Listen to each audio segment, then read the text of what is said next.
Hello students, welcome to Desert Rose Psychis. Myself Ali Hassan, and today the topic of discussion is perception in mental state examination.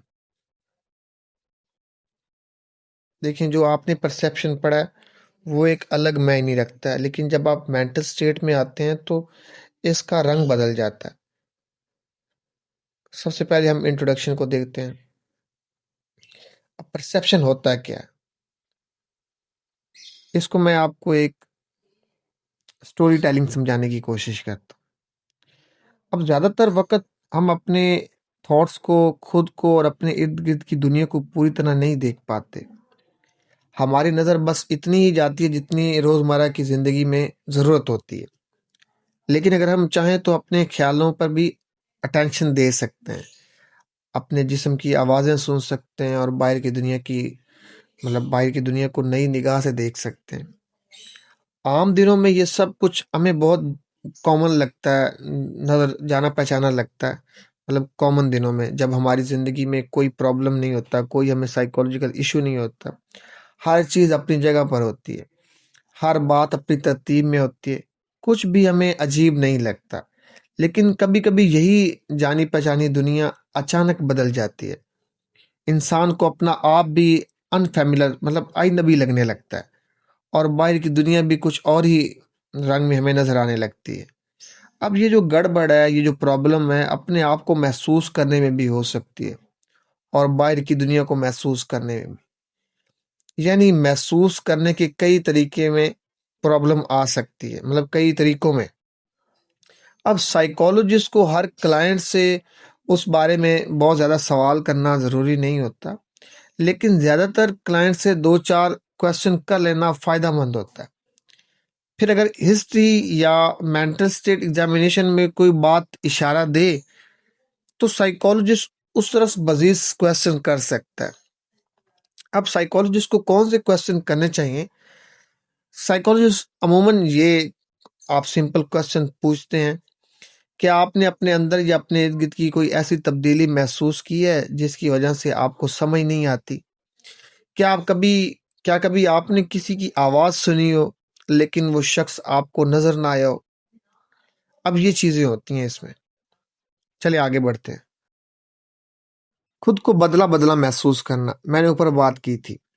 देखिए कभी-कभी client के दिल में एक अजीब-सा ख़्याल आता है कि बाहर सब कुछ वैसा ही है, दुनिया नहीं बदली, लेकिन मैं बदल गया हूँ।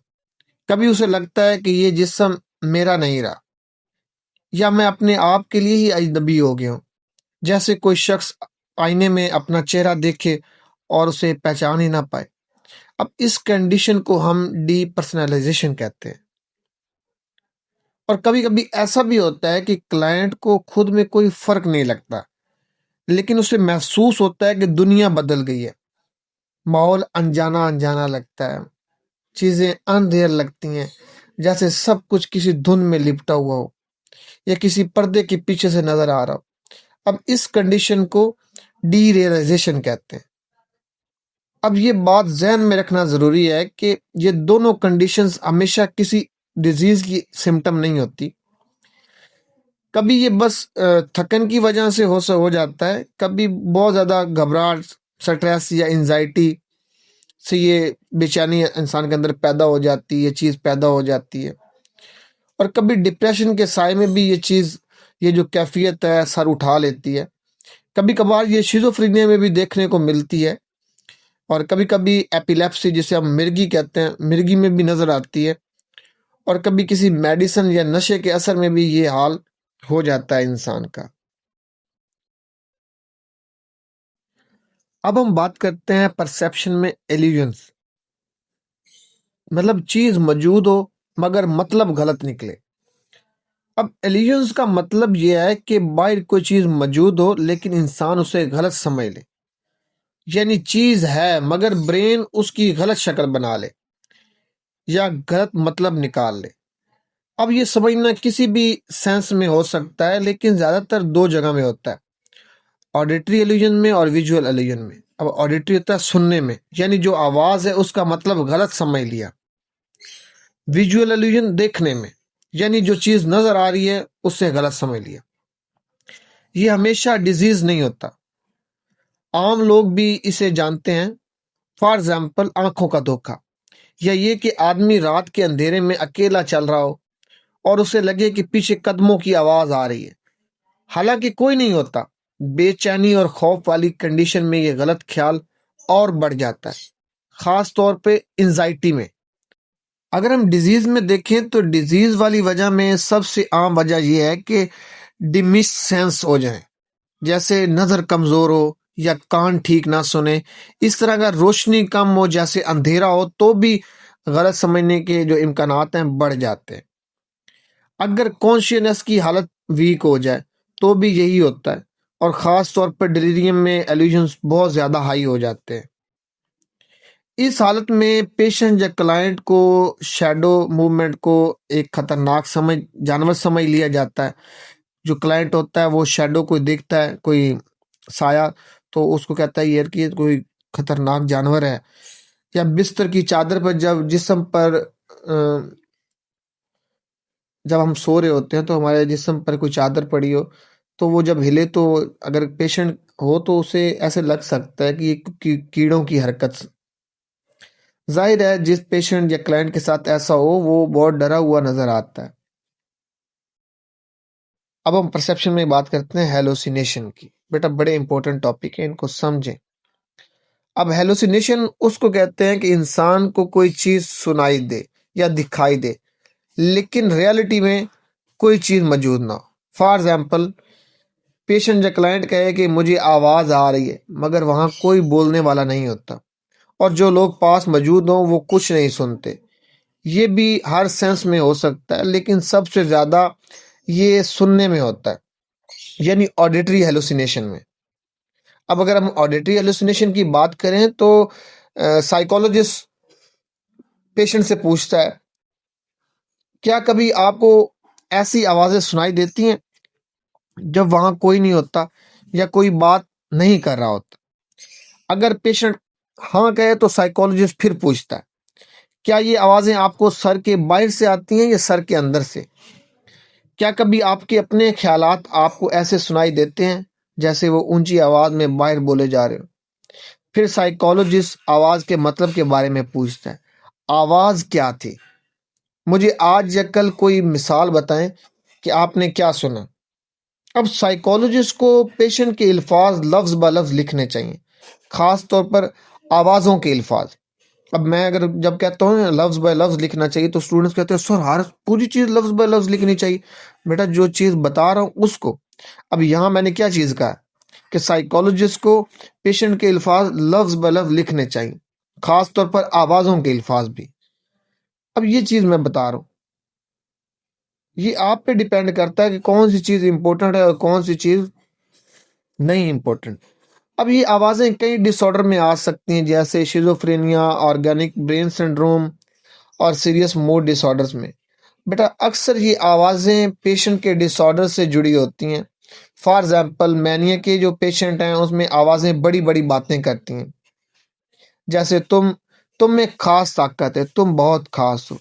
इसी तरह डिप्रेशन में आवाज़ें डांटने वाली या नीचा दिखाने वाली होती हैं, और पेशेंट की कम एतमादी मतलब लो सेल्फ एस्टीम के मुताबिक होती हैं। फिर आता है विजुअल हेलुसिनेशन, आंखों से चीजें दिखाई देना। अब दिखाई देने वाली जो हेलुसिनेशन है कम होती है, ये ज्यादातर ब्रेन की किसी ऐसी हालत में होती है जो अचानक पैदा हो जाती है, जैसे हम एक्यूट ऑर्गेनिक स्टेट कहते हैं जिसे। फॉर एग्जाम्पल, नशे करने की वजह से ये चीज पैदा हो जाती है। डिलीरियम की हालत में भी ये हो जाता है, आदमी को चीजें दिखाई दे सकती हैं। कभी कभी ये हालत शिजोफ्रीनिया में भी देखी जाती है और मूड के डिसऑर्डर्स में भी देखी जा सकती है, इफेक्टिव डिसऑर्डर्स में भी होती है। अगर आंखों से दिखाई देने वाली चीजें बिल्कुल अजीब हों और उनकी शक्ल ठीक ना लगे, तो उसकी वजह ब्रेन के पिछले जो हिस्सा है ना उसमें प्रॉब्लम हो सकती है, जिसे हम ऑक्सीपिटल लूप डिसीज कहते हैं। अब आता है अदर हेलुसिनेशन। अब अदर हेलुसिनेशन में दूसरी किस्म की हेलुसिनेशन, सूंघने की हेलुसिनेशन, ऑल्फैक्टरी हेलुसिनेशन और चखने की हेलुसिनेशन, गस्टेटरी हेलुसिनेशंस इसको हम कहते हैं। कभी-कभी ब्रेन के टेम्पोरल लोब की खराबी की वजह से ये सामने आती है। ख़ास तौर पर कॉम्प्लेक्स पार्शियल सीज़र्स में ये कैफ़ियत देखने को मिलती है। कभी-कभी इंसान को जिस्म पर या जिस्म के अंदर कुछ महसूस होता है, लेकिन ये तय करना मुश्किल हो जाता है कि ये हेलुसिनेशन है या इल्यूजन। अब ये तमाम कंडीशंस कभी-कभी शिज़ोफ्रेनिया में भी नज़र आ सकती हैं। ख्वाब में हेलुसिनेशन होना एक बिल्कुल कॉमन बात है। इसी तरह जब इंसान ना पूरी तरह जाग रहा हो और ना पूरी तरह सो रहा हो, यानी जागने और सोने की दरमियानी हालत में हो, तो उस वक़्त भी अजीब चीज़ें महसूस हो सकती हैं। अब इस कैफ़ियत को हम कहते हैं हाइप्नागोगिक हेलुसिनेशन। अब इसका मतलब ये नहीं है कि कोई बीमारी या डिसऑर्डर है, मतलब बहुत ज़्यादा थकन की वजह से भी ये नॉर्मल हेलुसिनेशन हो सकती है। जैसे अचानक ज़ोर की आवाज़ सुनाई दे या रोशनी की एक झलक दिखाई दे। तो इसलिए साइकोलॉजिस्ट को पेशेंट से ये बातें ज़रूर पूछनी चाहिए कि ये कैफ़ियत किस वक़्त हुई? क्या ये दिन के वक़्त हुआ या रात के वक़्त? क्या आप बिस्तर पर लेटे हुए थे और लाइट बंद थी?